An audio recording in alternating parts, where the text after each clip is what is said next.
شعر نمبر 3۔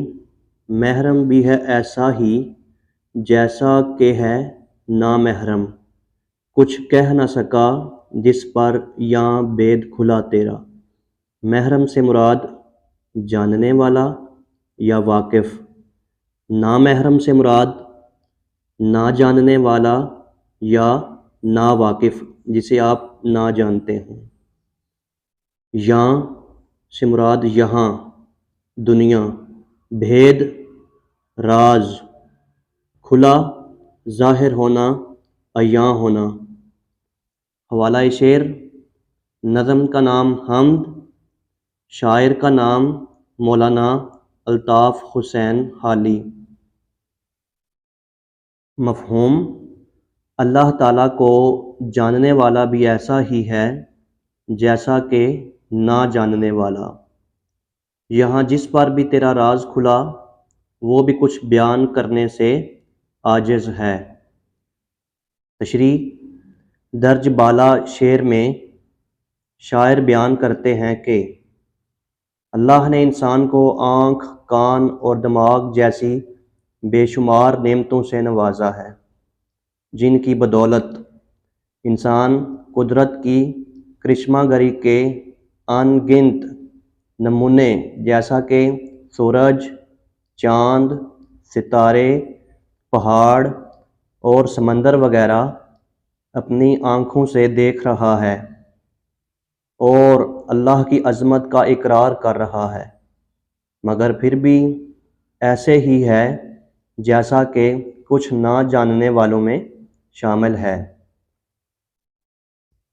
اضافی شعر یہاں پر لکھتے ہیں جی: دل بینا بھی کر خدا سے طلب، آنکھ کا نور دل کا نور نہیں۔ ڈیئر اسٹوڈنٹس، ایک بات یاد رکھیں کہ اگر آپ شعر کی جگہ پر قرآنی آیت کا حوالہ دینا چاہیں، حدیث مبارکہ کا دینا چاہیں یا کسی اور قول کا دینا چاہیں تو وہ بھی آپ لکھ سکتے ہیں۔ تشریح طلب شعر کے دوسرا مصرع میں یا دوسرے مصرع میں شاعر کہتے ہیں کہ انسان کو اللہ کا قرب سے مراد ہے محبت، تب ہی حاصل ہوتا ہے جب وہ مکمل طور پر اپنے آپ کو اپنے رب کائنات کے سپرد کر دیتا ہے یا حوالے کر دیتا ہے۔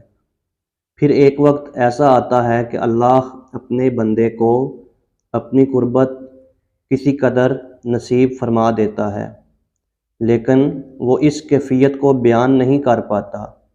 اس لیے حالی کہتے ہیں کہ جس پر اللہ تعالیٰ کے راز ظاہر ہو جاتے ہیں وہ بھی اس کی ذات کے بارے میں بتا نہ سکنے کی وجہ سے نہ جاننے والوں کے مترادف ہوتا ہے۔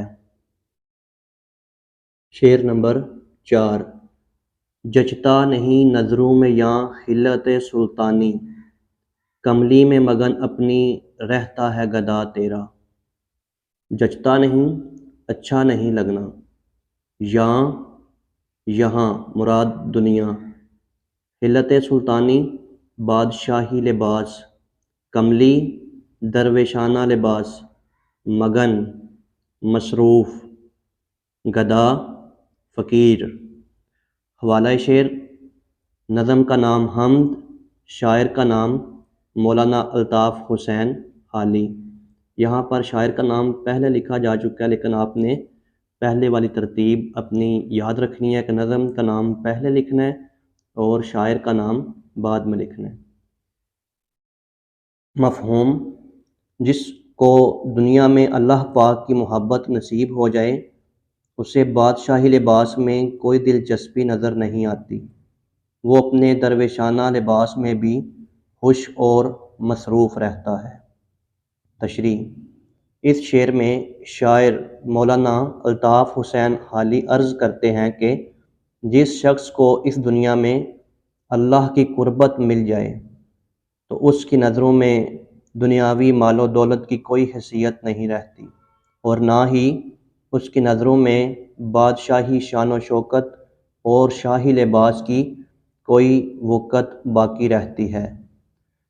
دوسرے مصرع میں شاعر اس بات کو اجاگر کرتے ہیں جب انسان محبت خدا میں ڈوب جاتا ہے اور دنیاوی مال و دولت، حرص و لالچ اور بڑے عہدوں کی تمنا نہیں رہتی تو پھر وہ اپنے درویشانہ لباس میں بھی خوش رہتا ہے اور اس کی زبان پر اللہ پاک کا ذکر جاری رہتا ہے۔ یہاں پر اضافی شعر لکھیں گے، کہاں سے تو نے اے اقبال سیکھی ہے یہ درویشی، کہ چرچا بادشاہوں میں ہے تیری بے نیازی کا۔ ڈیئر اسٹوڈنٹس، یہ شعر انتہائی اہمیت کا حامل ہے اور پوری نظم کا نچوڑ ہے۔